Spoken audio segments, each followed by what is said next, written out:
예, 오늘 본문은 마태복음 3장 5절부터 12절까지 같은 목소리로 읽겠습니다.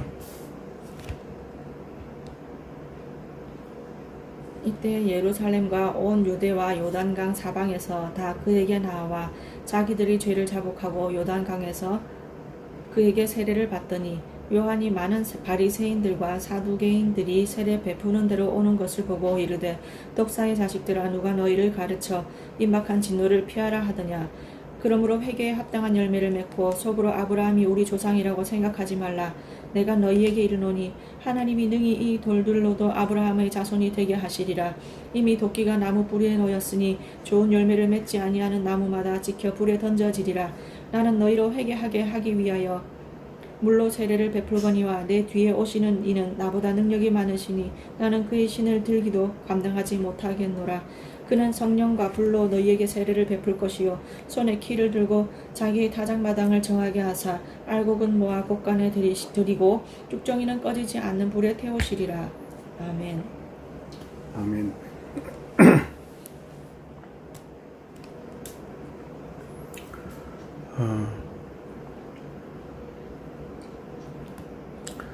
계속해서 예수님께서 이제 공식적으로 사역을 시작하는 것을 준비하는 세례요한의 사역이 지금 소개되고 있습니다. 이 세례요한의 사역 또한 성경에서 약속한 대로 아버지의 마음을 죄 가운데서 죽을 수밖에 없는, 정죄받아 죽을 수밖에 없는 자녀들에게도 돌이키고, 또한 자녀들 자기 절망 속에서 아버지께로 갈 수 없는 자들의 마음을 돌이키는 유일한 중보자 예수 그리스도. 그래서 아버지의 마음을 회심시킬 수 있고 자녀의 마음을 회심시킬 수 있는 유일한 회심자,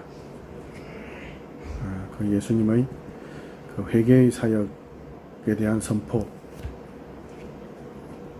그 역할을 세례 요한이 맡았습니다. 그러면서 오늘은 이제 세례에 대해서 다뤄볼 텐데, 세례 요한의 세례, 요한의 세례와 예수 그리스도의 불과 성령으로 베푸시는 세례의 어떤 대조가 또 있고요. 그 다음에 요한의 세례에 대해서 받으러 오는 사람들에 대해서도 세례 요한이 지금 바리새인과 서기관들에게 이야기하죠. 독사의 자식들아라는, 우리나라에서 흔한 욕으로 개새끼라는 말이 있는데, 그것보다 더 심한, 독사는 성경에서 창세기 3장에 온 인류를 죄에 빠뜨린 그런 유혹자로 나타나는데, 그런 독사의 자식이란 말은 뭐 개, 소, 어떤 동물농장 욕보다 더 심한 욕이죠. 국회의원급들인데, 그리고 엄청난 지위와 명예를 가지고 있는 자들에게 그렇게 이야기하죠. 세례 요한의 회개를 베푸는 자신의 세례를 그렇게 이야기하죠. 회개의 세례를 베푼다고. 근데 그 회개의 세례는 뭐죠? 자기가 죄인됨을 인정하는 거죠. 그리고 자기 절망을 인정하는 자들에게 베푸는 거죠. 그런데 바리새인들과 서기관들 같은 경우는 뭐죠? 성경에 나와 있는 본문에 따르면 나는 나무로서는 괜찮다. 이제 열매만 좀 깨끗하게, 뭐 가지치기 좀 하고 좀 농약 좀 친다든지 아니면 벌레 좀 묵은 거 좀 빼내기만 하면 나는 건강하고 아름다운 나무다라는 자들이죠. 그런 세례 요한이 뭐라고 이야기하죠? 회개에 합당한 열매. 회개에 합당한 열매는 쉽게 이야기하면, 포도나무면은 포도나무 열매를 맺어라. 그리고 감람나무면 감람나무 열매를 맺어라. 그런 표현이죠. 그러면 결국 뭐예요? 포도나무가 되면 자연스럽게 포도나무를 맺죠. 포도 열매를 맺죠. 감람나무가 되면 감람나무 열매를 맺고. 근데 뭔 거예요? 포도나무도 아닌 게, 감람나무도 아닌 게, 포도나무를 뭐 어깨 위에 뭐 짊어지고 다니고, 머리에 뭐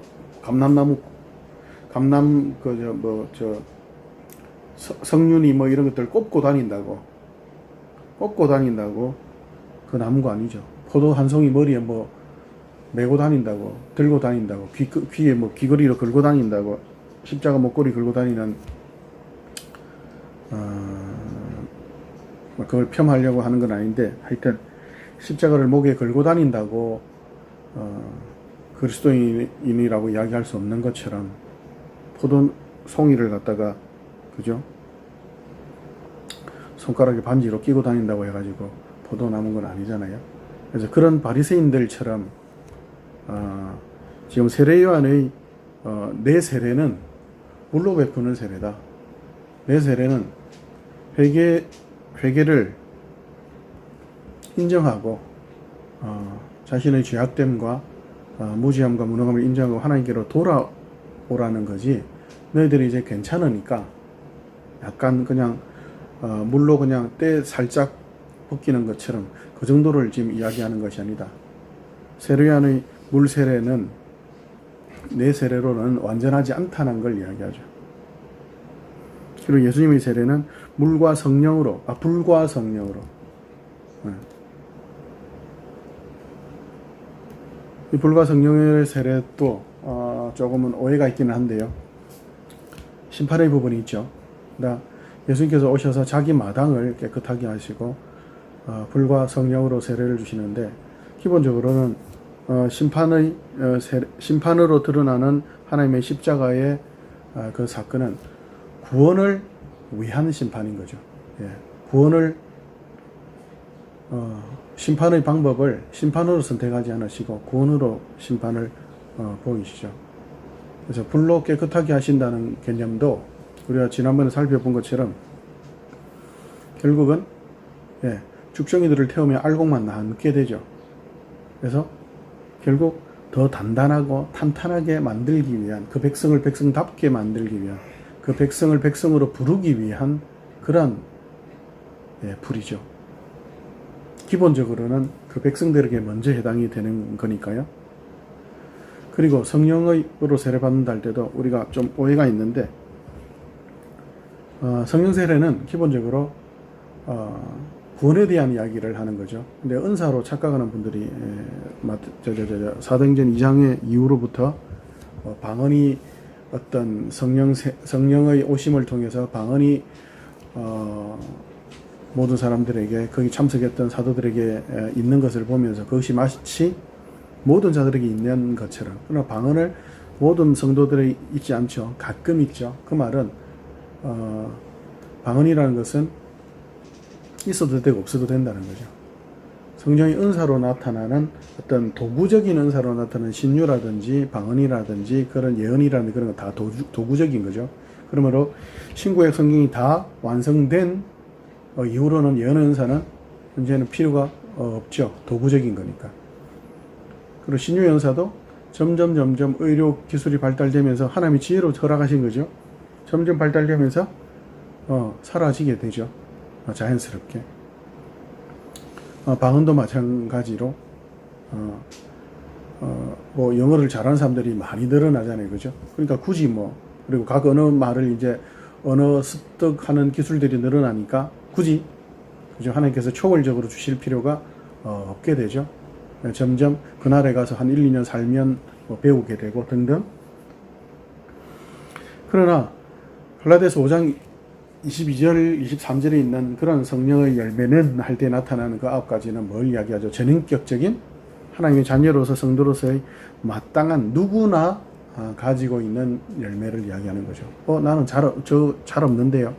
근데 거기서 이야기하는 성령의 열매는 뭐죠? 9가지로 나타나긴 하는데 성령의 열매는 하면서 거기 우리나라 표현에 잘 없는 단수 복수 개념이 있는데 단수가 등장해요. 9가지의 두리안인지는 두리안으로 생각하시면 될 텐데 매콤 시고 달고 맵고 짜고 이런 하여튼 모든 맛이 9가지 맛이 다 있는 그런 하나죠. 하나의 과일인 것처럼 그렇게 한 사람, 한 성도라면 예수 믿는 사람이라면 교인이라면 누구나 그런 모습을 가지고 있다.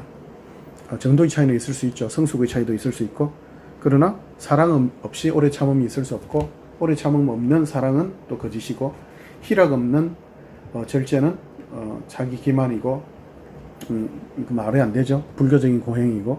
그래서 사랑과 희락과 화평과 오래 참은 자비, 양선, 충성, 온유, 절제, 이 모든 건 한 식구죠. 그래서 서로가 서로에 대해서 보증이 되기도 하고 서로가 서로에 대해 보충이 되기도 하고 서로가 서로에 대한 잣대가 되기도 하죠. 네, 그런 측면에서 볼 때 성령의 은사는 성령 세례로 착각해서는 안 됩니다. 그러면 오늘 우리가 이야기하고 있는 이 물 세례와 불과 성령으로 베푸시는 세례, 물 세례와 대한 대비로서 성령 세례를 이야기하면 안 되고, 물 세례에 대한 대비로 결국은 뭘 이야기하는 거죠? 너희들로서는 안 된다, 안 된다라는 이야기하죠. 그러면 물 세례에 대한 대비는 뭐예요?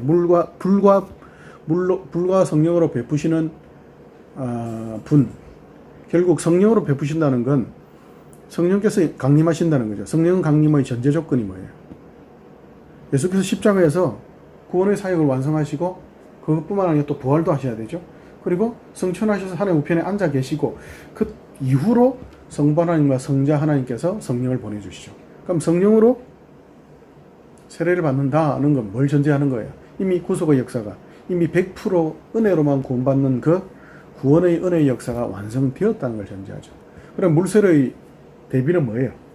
성령 세례가 아니라 예수 세례인 거예요. 예수 세례. 예수의 피와 성령으로.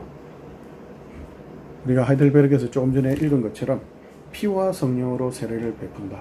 결국 예수 그리스도의 대속의 은혜와 그로 결과된 성령 강림으로 하나님 나라에 가는 그날까지, 주께서 다시 오시는 그날까지 끊임없이 주와 왕으로 인도해 가신다는 거죠. 결국은 은혜라는 거죠. 그걸 이야기하는 거죠.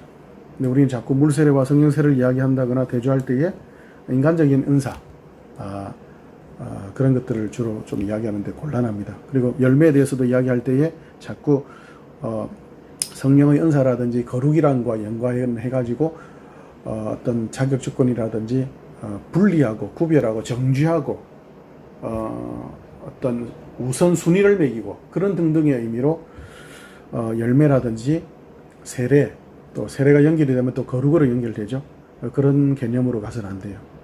성경에서 이야기하는 세례, 거룩은 어떤 분리하거나 어떤 떼내어 가지고 정죄하고 하는 그런 구별이 아니라 사랑으로 연결되고 사랑으로 한편 먹는 그런 예수 안에서 사랑으로 구별된 자들을 이야기하는, 사랑으로 구별된 구별을 이야기하는 거예요. 정죄하고 판단하는 그런 잘라내고 떼어내는 그런 세례가 아니에요. 그래서 세례는 항상 사랑으로 연결되어야 하는 겁니다. 그게 은혜로 우리에게 주어진 거니까요. 그래서 그 세례에 대한 의미를 우리가 좀 더 본격적으로 좀 살펴봅시다. 먼저 고린도전서를 한번 가볼까요?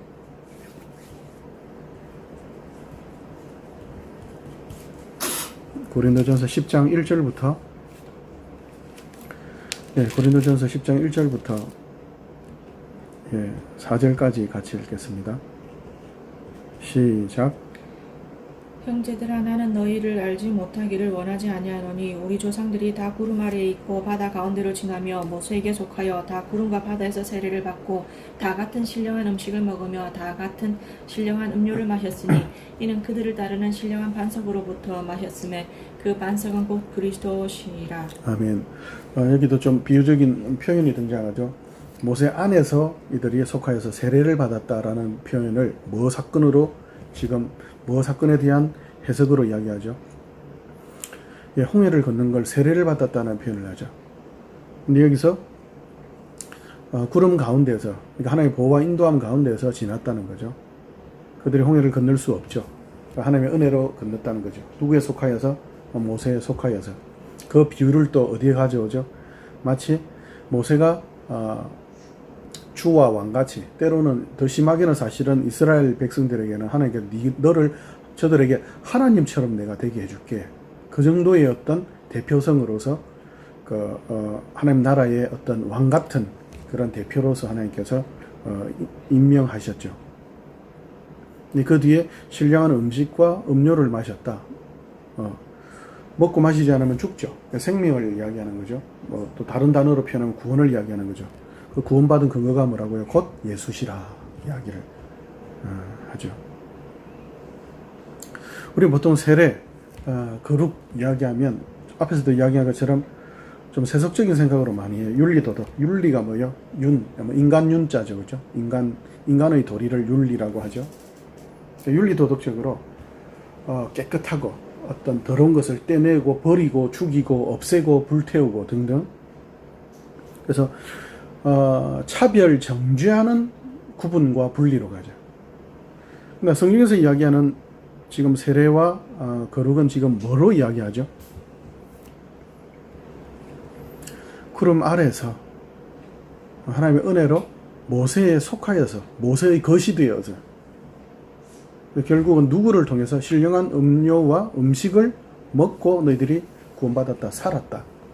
너희들이 뭐 열매를 만들어서 너희들이 스스로 발광차가 되어서 거룩한 자가 되어서 너희들 거룩을 만들어내어서가 아니라 모세 안에서 속하여 하나님의 철저한 100%의 은혜로 구원받아 가나안으로 인도받은 것처럼 오직 예수를 먹고 마심으로 너희들이 구원받았다. 그 표현을 모세에 속하여 예수 안에서라는 표현으로 이야기를 하죠. 그래서 사도 바울은 예수 안에서라는 표현, in Christ라는 표현을 엄청 많이 뿐만 아니라 강조도 엄청 많이 합니다. 예수 안에서. 그래서 그 예수 안에서라는 표현을 또 오해해서 어떤 세례, 물로 깨끗하게 해서 뭐 더러운 것을 떼내고 분리하고 정죄하는 그런 식의 또 그렇게 생각하면 예수 안에 있는 자는 어떻고 예수 밖에 있는 자는 어떻고 라는 그런 구분이 아닌, 또 예수 안에서라는 것을 어떤 추상적으로 생각해서 생각해서는 안 되고요. 예수 안에 있다는 것은 실제적으로 신령한 음식과 물을 먹고 마심으로 살아가는 것처럼 구체적인 거예요. 그래서 세례를 받는다, 거룩한 백성이 된다, 이것이 단순한 어떤 세례가 어떤 구원받기 위한 자격이나 조건이 아니고, 또한 거룩이라는 것이 하나님의 백성의 거룩함을, 자녀됨을 유지하기 위한 어떤 자격 조건도 아니고, 오직 뭐였죠? 피와 성령으로 거룩하여진다는 건 예수 그리스도의 은혜, 그리고 성령 하나님의 인도 통치로 끊임없이 거룩하여 지고 풍성해져 간다는 걸 이야기하는 거죠. 그렇다면 예수 안에서 이렇게 새 생명을 얻고 구원을 받아서 거룩하게 되었다. 모세에 속하여서 세례받은 것처럼 예수 안에서 이렇게 십자가를 지고 이렇게 예수 안에서 같이 연결된 거죠. 그 부분을 우리가 지금 한 군데 좀 찾아봤으면 좋겠는데, 나중에 지금 한번 찾아봅시다. 로마서 6장으로 가봅시다. 로마서 6장.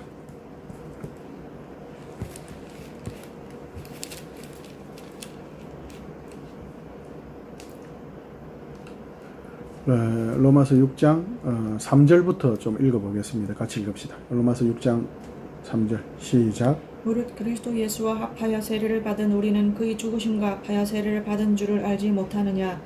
그러므로 우리가 그의 죽으심과 합하여 세례를 받음으로 그와 함께 장사되었나니, 이는 아버지의 영광으로 말미암아 그리스도를 죽은 자 가운데서 살리심과 같이 우리로 또한 새 생명 가운데서 행하게 하려 함이라. 아멘.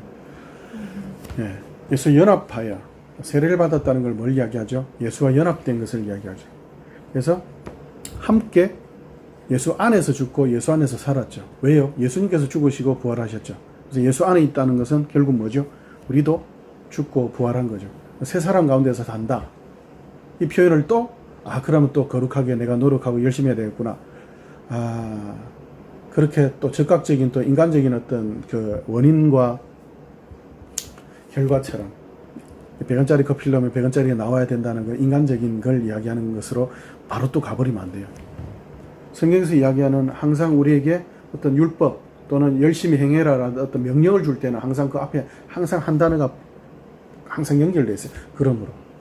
그러니까 은혜를 받았잖아. 그러니까 이게 뭐예요? 항상 투자나 어떤 뭘 채우기 위한 그런 보상의 개념이 아닌, 그리고 보응, 그러니까 은혜를 갚아야지 이 개념이 아니라 감사예요. 감사해. 그럼 새 사람답게 행한다는 게 뭐냐를 우리가 한번 가봅시다. 예수 안에 있다는 것이 뭐냐? 또 피곤하게 또 이렇게 뭐 이렇게 열심히 또 노예처럼 뭐 결국 뭐 죄의 노예에서 예수의 노예로 오는 거 아니야? 그게 아닌 거예요. 출애굽기 19장으로 한번 가볼까요? 예수 안에 있다는 것이 뭔가? 출애굽기 19장.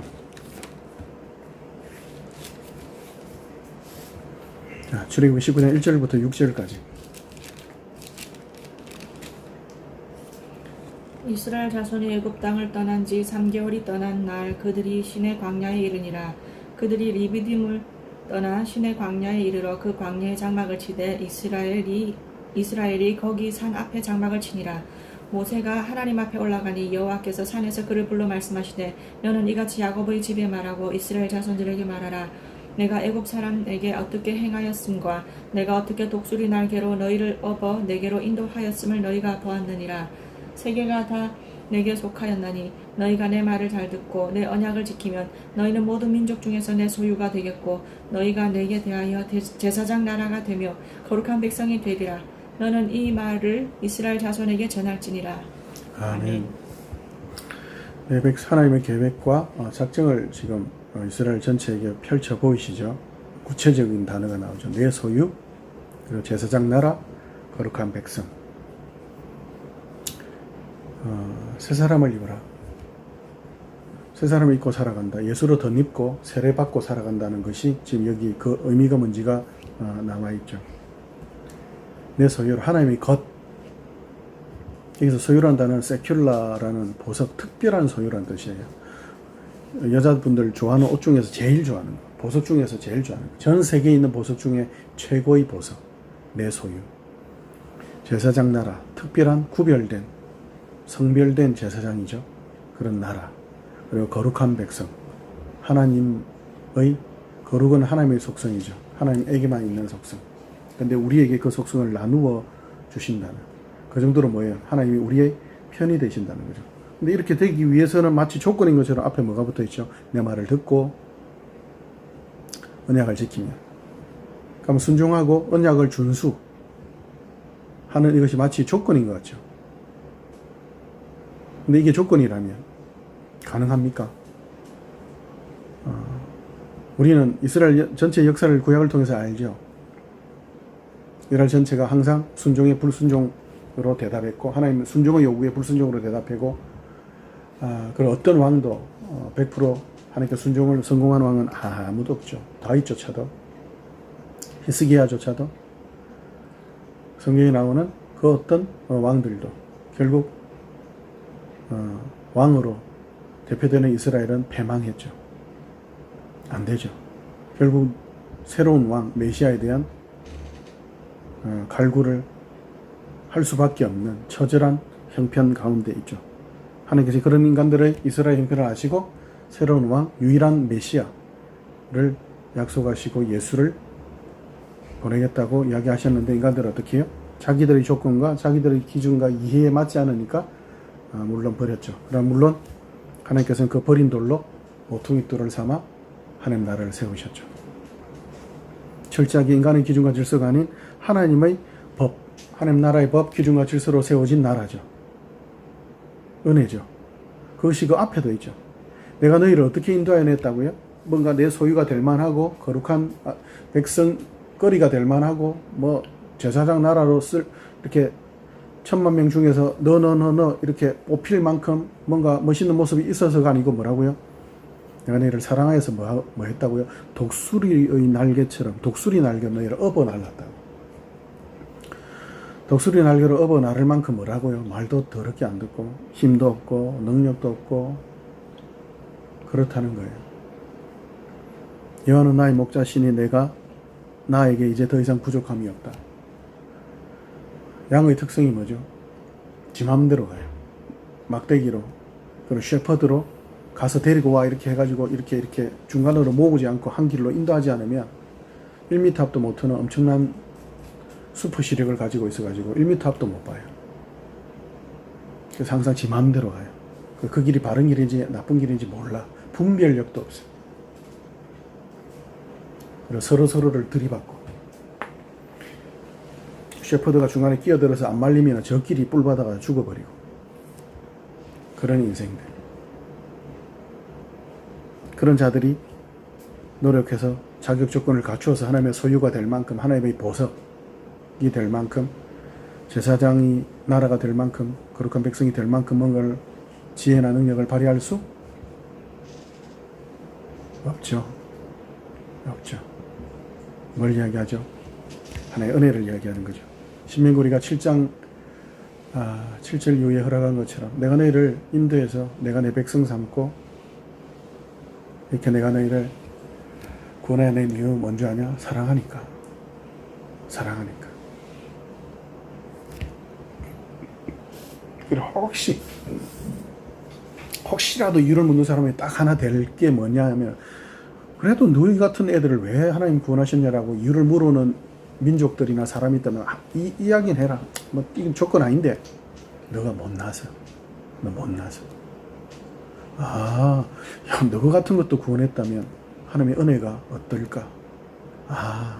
세계가 내게 속하였고 이게 먼저인 거예요. 하나님 창조주 대신 주인 대신 하나님께서 내 것 만들겠다, 거룩한 백성 만들겠다, 제사장 나라 만들겠다고 작정하셨다면, 계획하셨다면 내가 한다는 거예요. 내가 한다는 거예요. 지금 요한복음에 요한의 세례를 통해서 예수 그리스도의 십자가의 대속으로 불과 성령으로 세례가 베풀어진다는 그 증거로, 그 선포로, 그 미리 선포하는 것으로 지금 이 세례를 받으라고 이야기하는 것은 뭔 거예요? 예수 세례는 뭐를 이야기하는 거예요? 이 출애굽기 19장 1절에서 6절까지 이 내 소유 거룩한 백성 제사장 나라에 대한 이 하나님의 계획과 약속이 어떻게 해요? 성취되었다는 걸 이야기하는 거예요. 너희는 내 약속을 어겼지. 너희는 내 말을 듣지 않았지. 순종하지 않았지. 그러니까 나는 그 약속을 충실하게 이루었단다라는 하나님의 약속에, 그 약속이 어떤 약속? 막 달달 볶고 안 하면 죽어 이런 조건적인 정죄하고 판단하고 구분하고 떼내어 불태우고 하기 위한 그런 거룩, 그런 정결, 그런 구분이 아닌 뭐라고요? 사랑의 언약의 성취되었다는, 사랑의 언약의 성취에 대한 선포인 거예요. 세례가. 그러면 세례가 나 이제 됐지, 이만하면 됐지라는 자랑도 될 수가 없고, 나는 세례 받았고 너는 받지 않았지라는 정죄의 구분이 될 수도 없고, 오직 감사와 그 사랑에 대한 사랑의 응답으로 예 하나님 감사합니다라는 사랑에 대한 사랑의 응답으로 밖에 갈 수 없는 거죠. 이 세례를 통해서 하나님께서 이야기하는 것이 사랑이다. 사랑이다. 세례, 예수 안에 있다, 예수로 덧입었다, 거룩하다. 이것이 사랑으로 연결될 수밖에 없다는 걸 성경을 통해서 다시 또 한번 살펴봅시다. 요한복음 15장으로 가볼까요? 요한복음 15장 5절부터 11절까지 같이 읽읍시다. 요한복음 15장 5절부터 11절 같이 읽겠습니다. 시작. 나는 포도나무여 너희는 가지라. 그가 내 안에 내가 그 안에 거하면 사람이 열매를 많이 맺나니 나를 떠나서는 너희가 아무것도 할 수 없음이라. 사람이 내 안에 거하지 아니하면 가지처럼 밖에 버려져 마르나니 사람들이 그것을 모아다가 불에 던져 사르느니라. 너희가 내 안에 거하고 내 말이 너희 안에 거하면 무엇이든지 원하는 대로 구하라. 그리하면 이루리라. 너희가 열매를 많이 맺으면 내 아버지께서 영광을 받으실 것이요 너희는 내 제자가 되리라. 아버지께서 나를 사랑하신 것 같이 나도 너희를 사랑하였으니 나의 사랑 안에 거하라. 내가 아버지의 계명을 지켜 그의 사랑 안에 거하는 것 같이 너희도 내 계명을 지키면 내 사랑 안에 거하리라. 내가 이것을 너희에게 이름은 내 기쁨이 너희 안에 있어 너희 기쁨을 충만하게 하려 함이라. 아멘. 아멘. 포도나무 비유죠. 나한테 붙어 있어라. 안 그러면 그 결과는 뻔하다. 마른 가지는 불쏘시개로 안 넣어도 망했잖아요. 이미. 그죠? 이미 끝났잖아요. 마른 가지는 불에 안 넣어도 돼요. 불에 안 태워도 이미 끝장났어요. 그러니까 나한테 안 붙어 있으면, 열매 안 맺으면 큰일 나. 이 개념은 조건적인 개념이 아니라 결과를 이야기하는 거예요. 나무에 붙어 있어 열매 맺죠. 당연하죠. 그럼 나무에 붙어 있다 하더라도 자랑할 게 없죠. 나무에 붙어 있으면 뭐예요? 가지가 열매 맺는 게 아니고 뿌리에서 나오는 그 진액으로, 영양분으로 결국 나무 때문에 나뭇가지가 열매를 맺죠. 폼은 나뭇가지가 나죠. 영광은 어쩌면 나뭇가지가 받죠. 그러나 나는 포도나무야. 내게 속하라. 열매는 뭐죠? 순종을 통해서 나타나는 결과인 거죠. 순종할 수 있게 되었다는 그것이 뭐예요? 왜 순종이 하나님이 뭐라고 이야기하고 사랑이라고 이야기하시잖아요. 그리고 기쁨이라고 이야기하세요. 아니, 순종이, 사랑이 어떻게 사랑이고 어떻게 기쁨이냐. 5절에 뭐라고요? 나는 포도나무여 너희는 가지. 그걸 좀 우리 현실적으로 생각해 보면 뭔 거야? 내가 너가 편이니까 너거는 내 편이다 이거예요. 너가 내 편이니까 내가 네 편이다가 아니고, 네가 뭔가 반짝반짝한 멋있는 보석이니까 내 보석이다가 아니고, 내가 특별한 거룩한 뭔가 자질이 있으니까 제사장 나라가 아니고, 내가 제사장으로 삼았으니까 제사장 나라고. 네가 날마다 옷 입고 뭐 맨날 칼로 도려내듯이 네 피부, 더러운 피부 벗겨내는 그런 짓을 하니까 거룩한 백성이 아니고, 내가 너를 날마다 거룩으로 성령으로 인도하니까, 그러니까 내가 네 편이니까. 나는 포도나무여 너희는 가지니 내 말이 너희 안에 있으면. 사랑인 거죠. 하나님이신 창조주께서, 거룩하신 하나님께서 우리 한 편 먹기 위해서, 우리랑 죄인과 편 먹기 위해서. 근데 그 죄인과 편 먹는다는 게 죄를 용납하거나 허용한다는 것이 아니라 그 죄인을 완전히 환골탈태로 바꾸어서 거룩한, 어떤 누구보다 거룩한 아름답고 휘황찬란한 보석으로 만드는 작업인 거죠. 그러니까 어때요? 힘들죠. 보석으로, 하나님의 손가락에 끼워질 보석으로 깎여야 되니까. 그리고 날마다 씻어야 되니까. 그냥 좀 더럽게 입고 싶은데 머리 감으라, 뭐 냄새난다 옷 갈아입으라, 깨끗한 옷으로. 옷이 헤어지면 아이 편한데 또 이렇게 깨끗한 옷을, 새 옷을 사주고. 왜요? 제사장 나라니까. 왜요? 사랑하니까. 그것이 아버지의 영광이니까. 자식이 아버지의 영광이니까. 그래서 그 사랑과 그 영광을 누리라고 너도 내 편으로 살아라 하는 거죠. 하나님 편으로 사는 것, 그것이 순종인 거죠. 하나님께 어떤 도움이 된다거나 하나님께 어떤 영광이나 어떤 뭐 기쁨이나 어떤 소유를 더해주는 게 뭐가 있어요. 세계가 내게 속했는데 우리가 하나님께 헌금한다, 뭐 시간 들인다, 수고한다, 봉사한다, 목사로 집사로 뭐 한다 방해될 때가 더 많죠. 실패할 때가 더 많고. 뻔히 알죠. 그 영광과 그 승리, 그죠? 우리 좀 더 한 군데 또 찾아볼까요? 가까운 데 가서 17장으로 가봅시다. 두 장만 넘겨서 17장 17절부터 24절까지 같이 읽습니다. 시작.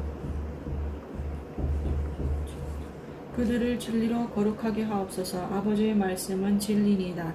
아버지께서 나를 세상에 보내신 것 같이 나도 그들을 세상에 보내었고 또 그들을 위하여 내가 나를 거룩하게 하오니 이는 그들도 진리로 거룩함을 얻게 하려 함이니이다. 내가 비옵는 것은 이 사람들만 위함이 아니요 또 그들의 말로 말미암아 나를 믿는 사람들도 위함이니 아버지여, 아버지께서 내 안에 내가 아버지 안에 있는 것 같이 그들도 다 하나가 되어 우리 안에 있게 하사 세상으로 아버지께서 나를 보내신 것을 믿게 하옵소서. 내게 주신 영광을 내가 그들에게 주었사오니 이는 우리가 하나가 된 것 같이 그들도 하나가 되게 하려 함이니이다. 곧 내가 그들 안에 있고 아버지께서 내 안에 계시어 그들로 온전함을 이루어 하나가 되게 하려 함은 아버지께서 나를 보내신 것과 또 나를 사랑하신 같이 그들도 사랑하신 것을 세상으로 알게 하려 함이로소이다. 아버지여, 내게 주신 자도 다 나 있는 곳에 나와 함께 있어 아버지께서 창세 전부터 나를 사랑하심으로 내게 주신 나의 영광을 그들로 보게 하시기를 원하옵나이다. 아멘. 아멘. 진리로 거룩하게 하신다. 순종, 피와 성령으로 거룩하게 하시는 그 하나님 임마누엘인 거죠. 하나님 늘 함께 하시겠단 말이에요. 진리로 거룩하게 한다. 계속 진리는 우리에게 없죠. 그럼 진리를 계속 주시겠단 말이죠. 성령을 통해서, 교회의 지도자를 통해서 끊임없이 가르쳐 주겠다는 거죠. 왜요? 사랑하니까. 함께 하기를 원하시니까. 거룩하신 하나님께서 계속 거룩을 주시겠죠. 진리를 가지신 유일한 그 진리, 그 생명, 그 길을 가지신 분이 방법과 길을 제시하고 계속 가르쳐 주시겠죠. 그 순종을 통해서 그 거룩을 계속 푸시하시겠죠. 거룩해라, 사랑해라, 진리를 따라 살아라. 왜요? 사랑하니까. 그 영광이니까. 그래서 예수님께서 그 영광의 자리에 그들도 계속 있기를 원한다고. 결국 마지막 그 영광의 자리, 예수께서 오시는 그날, 우리가 주께로 가는 그날, 우리도 하나님의 보좌 우편에 앉게 되는 놀라운 역사가 지금부터 연결되어 있는 거죠. 에베소서 2장에 보면 5절 6절인가요? 보면 우리 이미 하나님 보좌 우편에 앉아 있는 신분이죠. 우리의 신분.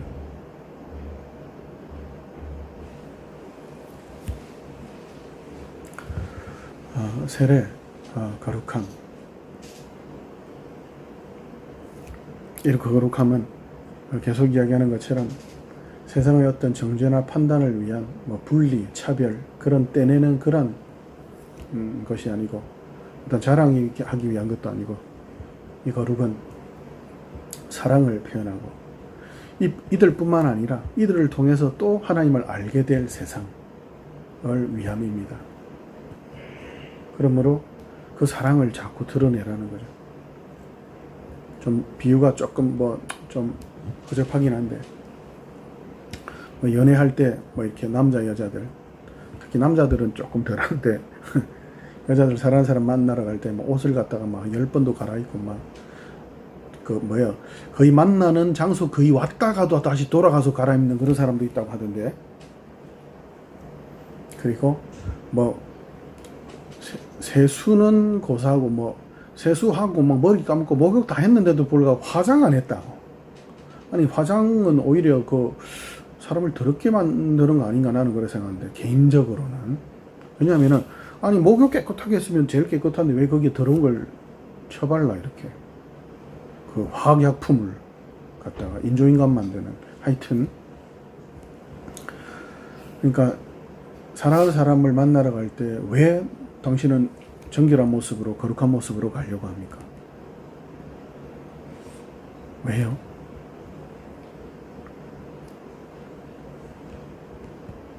사랑하니까.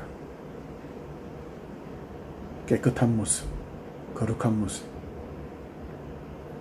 세상의 거룩, 표현하기엔 좀 이상하지만 세상의 정결, 깨끗함은 뭘 위한 거죠? 이걸 자기를 위한 거죠. 정죄와 판단, 차별과 죽이고 밟고 올라서는 그러한 거룩과 정결이죠. 자신의 유익으로부터 남을 떼내고, 자신의 피곤함으로부터 남을 떼내고, 결국 아무도 남지 않죠. 신기루처럼 결국 떼내고 떼내다 보면 자기조차도 떼낼 수밖에 없는, 결국 자신을 참으로 유익하게도 할 수 없고 남은 절대로 유익하게 할 수 없는 정결함, 깨끗함, 거룩함이죠. 그리고 하나님 기뻐하시는 거룩은 자신을 주고, 거룩하신 하나님이 죄와 허물로 죽은 구더기가 끓는 시체 한 더미 속으로 오셔도 그 거룩함을 잃지 않는, 자신만을 위하여서 분리하고 떼내는 거룩함이 아닌 자신을 주기까지 섬기고 사랑하는 거룩함이죠. 사랑이죠. 세례는 단순한 깨끗함이 아닌 사랑으로, 그 사랑의 절정인 십자가로 그렇게 우리에게 예수 세례를 베푸셨고, 지금도 계속 베풀고 계신 거죠. 저들뿐만 아니라 저들을 통해서 이 진리의 거룩함을 듣는 자들에게도 또한 동일하게 이 은혜가 끼쳐지도록, 하나님 저들을 사랑했구나, 사랑했구나. 세례는 하나님의 그 사랑을, 그 약속의 성취를 드러내는 선포한 거예요. 그래서 세례는 정말 더 준엄하고 더 정말 정말 그 어떤 잔치보다 기쁘면서 그 어떤 뭐 대통령 어떤 취임식보다 더 장중하고 더 정말 말로 표현할 수 없는 그런 하나님 정하신 예식인 거죠. 세례, 예수로 세례받고 예수로 덧입어서 살아가는 삶, 자기 이익이나 어떤 또 뭔가를 뽐내거나 그런 자랑을 위한, 아니면 어떤 자격 조건을 위한 세례나 거룩이 아닌 사랑을, 섬김을, 그것을 위하여서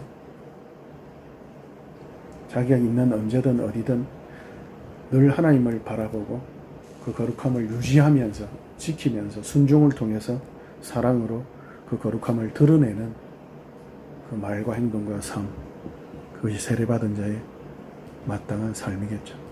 거룩한 삶이란 결국 십자가로 섬기는 사랑의 삶인 거죠. 우리 스스로는 할 수 없고 끊임없이 베푸시는 그 하나님의 자극의 그 찔러대시는 성령의 은혜, 사랑과 희락과 화평과 오래 참음과 자비와 양성과 충성과 엄유와 절제의 열매 맺기를 날마다 자극하시는 성령으로 불로 세례받은 자답게 우리 같이 이 길을 계속해서 즐겁게 영광스럽게 걸어갑시다. 우리 기도합시다. 하나님, 우린 자꾸 하나님께로 하나님께 돌이켜서 자꾸 도망가기만 애쓰는 인생들, 순종보다 불순종이 익숙하고 억지로 본성을 거슬러 하나님께서 접붙이시는데 자꾸 그 나무에서 도망가려고 애만 쓰는, 그래서 우리의 나무 끝은, 우리의 가지 끝은 너무 자주 말라붙어 있습니다. 그러나 떨어져 있지 않기 때문에, 하나님 우리를 꼭 붙잡고 있기 때문에, 우리를 베어내지 않기 때문에 결국은 그 끄트머리조차도 생생한 꽃이 피고 꽃이 떨어지고, 그래서 열매 맺기를 기대하며 소망하며 나아갑니다. 하나님 우리를 불쌍히 여기시고 거룩한 자로 부르신 그 하나님의 소망 이루어 주셨사오니 마침내 결국 또 이루실 줄 믿습니다. 우리 자신을 보아서 절망하는 회개의 세례는 요한의 때까지라고 하셨사오니 이제 예수 세례를 받은 자로 우리를 보고는 더 이상 절망하지 않고,